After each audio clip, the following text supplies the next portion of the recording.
After some teething issues and delays, on the 4th of February 2021, Star Citizen had its first dynamic limited time event, the XenoThreat missions. Cloud Imperium have given us a bit of a review, lessons learned, and feedback on that event that I think's worth summarising and talking about. XenoThreat came in a few phases and lasted a number of days each. Phase 1 was just an announcement that something big was happening soon. Well, XenoThreat was on their way and the event will start pretty soon. A day or two later, then we had Phase 2, which had players both defending a military outpost and javelin that was docked there from an Idris and XenoThreat force attack, but also having to grab cargo from a nearby gas cloud point of interest that had some destroyed starfarers there laden with 3 types of cargo. One explosive that would go boom if it got bumped around or damaged too much, one time sensitive that would just be useless if the time ran out, and one that was quantum sensitive that again would explode if you went into quantum. So that one especially took some time to move from the starfarers to the military outpost that was only 600 kilometers away, but that's still quite a distance to go without quantuming. There were enemy ships there as well, and there were NPCs on the starfarers that required you to clear them out, and then you had to move a couple of hundred boxes total.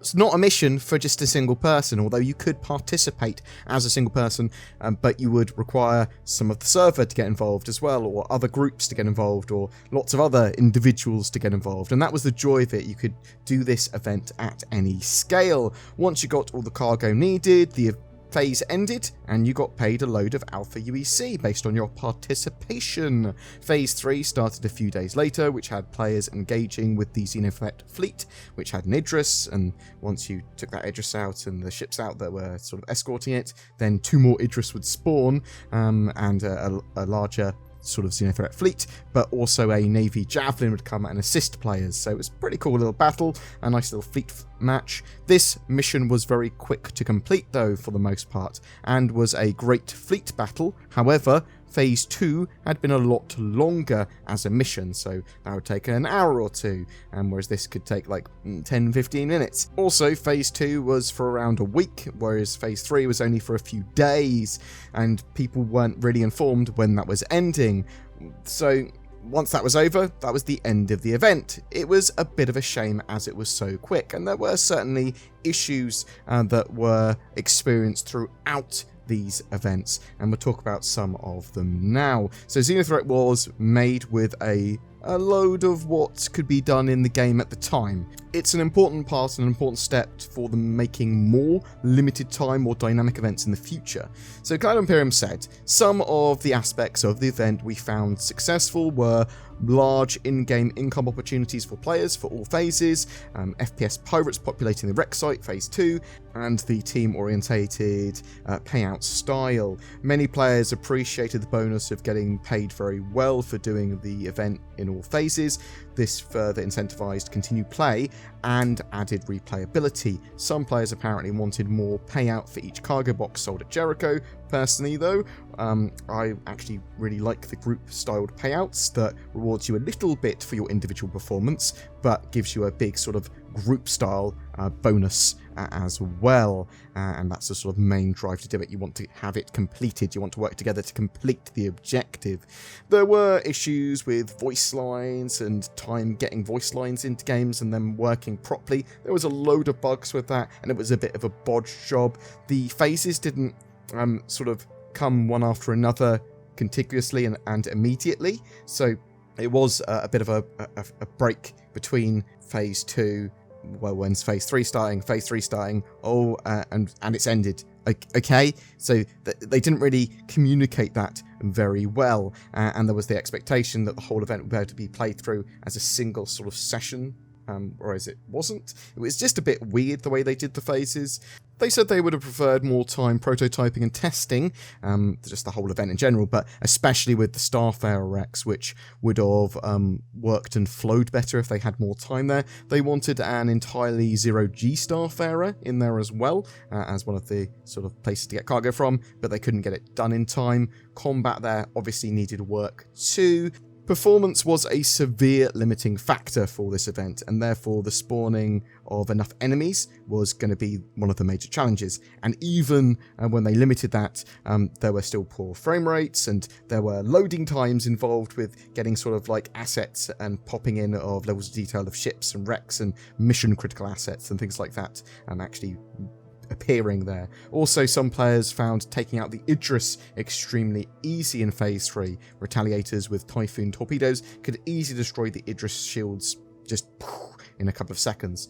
As you could complete Phase 3 so quickly, and there was a long cooldown before the mission respawned, this caused some annoyance for people that wanted to do that fleet battle, and I had to keep on server hopping when I wanted to try and jump in because I couldn't find the mission for ages and ages and ages and ages. Torp spam dominated this phase as a quick, easy meta. In the future, Idris and capital ships will have the ability to more easily counter some of these torpedoes. It's not just going to be they shoot all torpedoes down or anything like that, but they want there to be a bit of a push and pull, and not they just absolutely annihilate capital ships full stop or anything like that. They do say as well that the ability to have loads of ships, players, capital ships, and combats all going on at once in the event of this size is pretty impressive, and it would have not have been possible at this scale until recently. It's a big step in the right direction for sure. They also said, we know that server performance needs to be better, as that will help improve things like the response times of AI. Hostility and crime stat determination are still too simplistic as well, with no modifiers for shared mission participants, whether the ship hit is targeted or any link to targeting at all. Frequent and often resulted in players accidentally getting a crime stat, being dumped from the mission, and being sent to prison upon death. They want to put some significant work into the law and hostility system so that false positives and things like that get erased or happen less. They want to allow players to have complete freedom in which side to support, and gameplay for PvP and different sort of sides, like you should be able to support XenoThreat and do missions for them, or support the UEE and help them. But there was insufficient time for them to have proper implementation here. So this was a much more PvE event that was focused on the UEE side of the missions. This caused problems when inevitably many PvP orientated players took it upon themselves to attack players attempting the event. And this was more prevalent in Phase 2 and more sort of like egregious since the event didn't support this type of gameplay. However, there were very few ways to counter this for Phase 2, as someone could just jump in really quickly and you don't know if they're friend or foe, and they could just attack a cargo ship that had a load of explosive cargo on, and it would explode before you could even react to it. So it was quite troll-tastic in that regard. This led to some quite polarised opinions on both sides. However, Phase 3, that was much more fun for PvP to take place, because they couldn't sort of PvPers couldn't stop you from doing the mission, and it was sort of like them just involved in a larger fleet battle, which was actually pretty good fun for the ones that I participated in. Most players that don't want to sort of participate in that PvP would just leave the server and find a different one. Bam! Let's get into a different one without any PvPers here. On CIG's end, they're thinking about how they can support both playstyles. They want a better friend or foe ID system as well, both on ground and in ships. They don't want someone that accidentally shoots a teammate to be out of the event, and they don't want someone that legitimately attacks a hostile to be, well, you attacked a hostile in this mission area, well, that means you're naughty and you go to prison. So there were some odd bugs and things that were going on there. Again, really due to the poor performance of servers and AI problems. AI became overloaded at times. Some AI fighters sort of wiggled, warped, teleported, flew erratically, and generally offered no threat, with players frequently calling them cannon fodder. In addition, players frequently mentioned how low their numbers seemed, limiting the sense of danger. AI fighters also seemed to lack aggressive behaviours, such as targeting cargo ships or bombers, and sometimes ignored incoming damage in the process.